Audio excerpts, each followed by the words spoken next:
All right, so are you ready to dive into one of like the trickiest things in English grammar?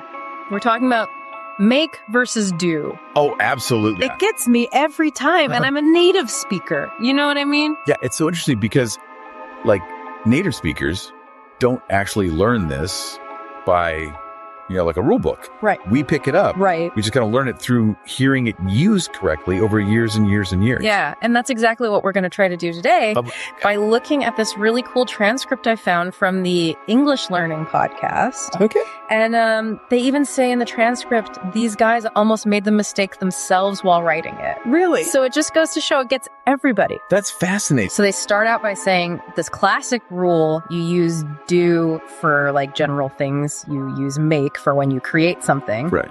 And then they're like, well, it's not that simple. Exactly. Yeah. And you know what? They highlight that with a couple of examples. They use make a decision. Right.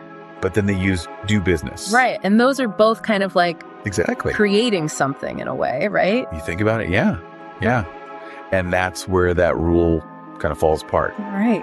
So how am I supposed to learn then if it's not as easy as that? And that's where this concept of learning from context comes in. So, instead of looking at lists of rules, you look at how it's used in actual speech or, as close as we can get to that right. in, transcripts and things like that. Yeah, like how I learned to speak, right? You just kind of... Exactly. You pick it up. You pick it up. And they have this funny story about the word positive. Oh, really? So the host was working with a speech therapist. Okay. And he was supposed to bring some document back. And she asked him, did you bring it? He's like, yeah. And she was like, I'm positive you didn't.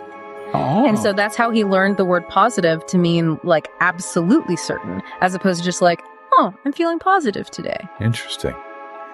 What a great way to solidify a word in your vocabulary. No. And it's funny because he also tells a story about this bar in Chicago called Dirty Nelly's, which I guess is kind of a well-known bar, I guess, in Chicago. Okay. And he was like, oh, that's where I learned. Are you up for tonight?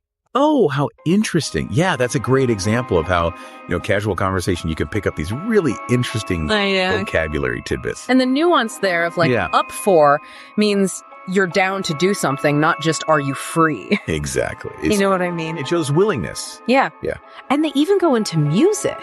Oh, full. They use the Michael Jackson line, if you want to make the world a better place, right, take a look at yourself and make a change. Nice. I love it. So, music is another way to learn. It is, because you don't even realize that you're, right.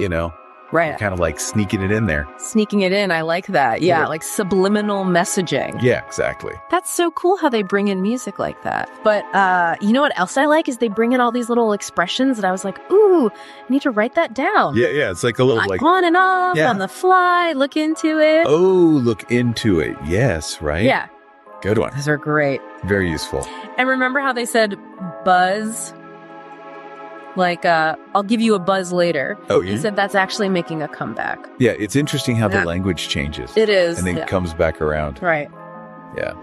I love it. Yeah. But, while we're talking about these like fun little expressions, right, there's one in here that I thought was really interesting. It's actually Spanish. Okay. Dale al borracho. Okay, so what does that mean? It basically means hit the booze. Oh, really? Yeah. So, I don't know, maybe on the booze. Like whatever the equivalent is. Right. But I just love that because it's like such a cool way of saying it. It is a cool way of saying it. And it's like you said, when you're learning these languages, it's so fun to find those little things. I know, and it's not just about like directly translating. Exactly. You're getting the feeling. Right. Yeah. Getting the nuance. Exactly. That's a whole vibe. Exactly. And they even get into how important pronunciation is. Yeah. They talk about the L sound in living. Right. Like, how do you make that L sound? Oh, I know. And that's something learners struggle with all the time, Right. And like, just a little difference can change the whole word, right? Exactly. They use booze and buzz as an example. Right. Exactly. Yeah. So it's like, you can know all the words. Right. But if you don't. If you can't say them. You can't say them. Then. It's not going to work. Yeah. Nobody's going to know what you're talking about. Right. And it's like they were talking about with those expressions. Yeah. It's like you're getting the feeling, you're getting the nuance. Right. It's the same with the sounds, Right. Like you might understand all the words on the page, but until you can hear it and feel it, right, it's not the same. Right. So how do we do that? Well, they actually give us a really great tool Okay. for doing just that. And it's listening for how these verbs are used in different contexts. Okay. So not just in textbooks, not just in, language lessons, but out in the real world, So like in movies and TV shows. Exactly. Okay. So instead of memorizing all these rules, I just got to train my ear. Exactly. Yeah. Think of it like learning a musical instrument. I mean, you don't just like pick up a guitar and read sheet music and then you're a musician. Right. You have to listen to music. You have to get a feel for it. Yeah. You know what I mean? Yeah. That's the rhythm with language. Yeah. Exactly. Right. And like figure out, okay, how do these all fit together? Yeah. What sounds right? Exactly. And the cool thing is, it's actually a really fun way to learn because think about it, like you get to watch movies. Right. You get to listen to music. You get to eavesdrop on people's conversation.